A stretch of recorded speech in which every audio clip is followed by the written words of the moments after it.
Colm Truesdale was a man living in shadows.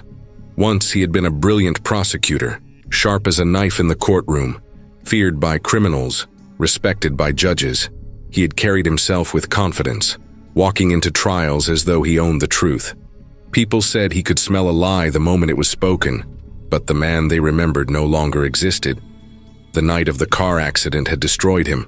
One moment, his wife and daughter were alive, laughing with him in the car. The next moment there was fire, twisted metal, silence. They were gone.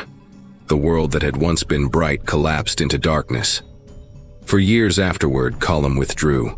He abandoned the courtroom, abandoned law, abandoned himself.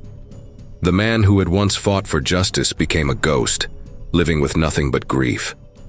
And then came Sharon Foster. She was not famous. She was not rich. She owned a small salon on the edge of town, where she cut hair, polished nails, and listened to people's stories.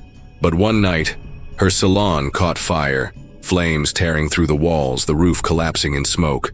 Firefighters found her body inside. At first it looked like an accident, but soon the truth surfaced. Sharon had been murdered, and the fire had been set to cover it up. Among the wreckage, investigators found something strange. Sharon's appointment book had survived, though singed around the edges. But one page had been torn out with great care. A single missing page, gone. Someone had wanted that page destroyed. Why? Because it held a name, a time, a secret that could reveal everything. The county officials knew the case would be dangerous.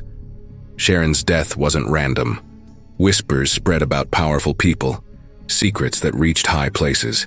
And so, reluctantly, they came to Colm Truesdale. He resisted. He told them he couldn't. He hadn't been in a courtroom in years. But as he heard the details, the fire, the missing page, the whispers of corruption, something stirred inside him. This case was calling to him. Justice was calling to him.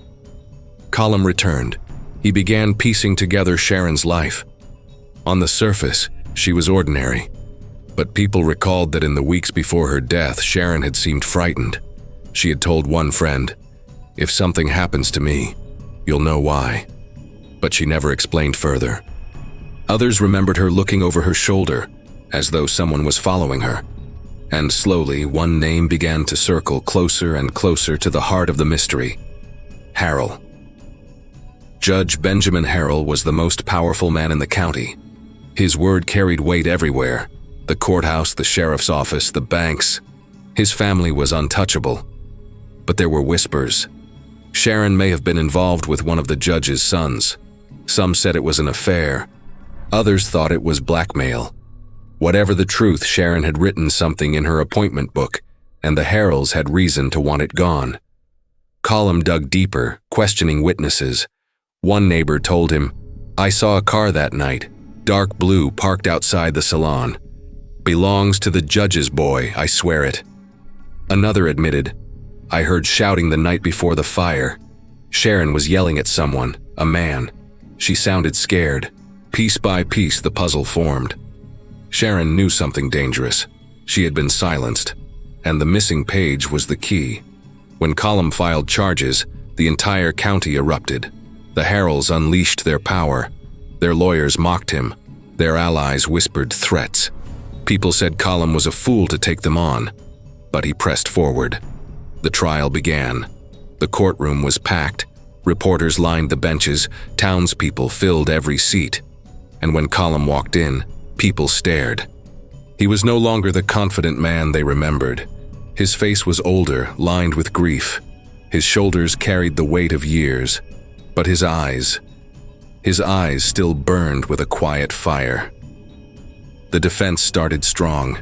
They painted Sharon as unstable, claiming she had debts, that she was careless. They suggested the fire was an accident, maybe even her own fault. Then they turned their knives on Colm. "This is a broken man," they told the jury. "A prosecutor who lost his family, who hasn't practiced law in years. How can you trust his judgment? How can you trust his case?" Colm sat there listening, each word a blade. But when it was his turn, he stood. His voice trembled at first, then steadied. "Ladies and gentlemen," he said softly to the jury, "they will tell you Sharon Foster was unstable. They will tell you this fire was an accident. They will even tell you that I am unfit to stand here. But facts don't care about my grief. Facts don't care about their power. The fact is, this fire was set deliberately. Sharon was murdered, and someone tore a page from her appointment book because it held the truth." Witness after witness came forward. A firefighter testified that the blaze had been started with accelerants. A client swore that Sharon had confided in her about being afraid of someone. Another placed a Harrell son near the salon. Each piece built Colm's case higher. The defense fought back, hammering every weakness. Then came the moment everyone waited for. One of the Harrell sons, polished and arrogant, took the stand. Colm approached slowly, studying him. "You claim you were home the night of the fire?" "Yes," the young man said smoothly. "You didn't leave your house at all?" "No, sir." Colm leaned in. "Strange. A neighbor swore they saw your car outside Sharon Foster's salon. How do you explain that?" The witness shifted in his seat. "They're mistaken." Colm nodded, calm. "Mistaken, perhaps. But then how do you explain the gas station receipt timed at 9:47 p.m., just a mile from Sharon's salon, with your signature on it?" The courtroom went silent. The young man's face turned pale. He stammered, I don't recall." "You don't recall," Colm repeated, his voice sharpening, "because recalling would mean admitting you were there." He held up the receipt. "This isn't memory. This is fact." The young man's story began to crumble. His carefully rehearsed lies unraveled under Colm's relentless questioning. The jury leaned forward, watching him sweat, stumble, contradict himself. In that moment, the truth was no longer hidden. When closing arguments came, Colm stood before the jury one final time. "They will tell you this is about power," he said. "They will tell you Sharon Foster was no one, and that no one will miss her. But she was someone. She was a daughter, a friend, a human being who deserved to live. She was silenced because she knew the truth. And if you let her killers walk free, then justice itself is silenced. But if you give Sharon the voice she was denied, if you say guilty, then you remind this county, this state, this world, that no one is above the law, not even the mighty Harrells." The jury deliberated for hours. The courtroom waited in breathless silence, and when they returned, the verdict rang clear. Guilty.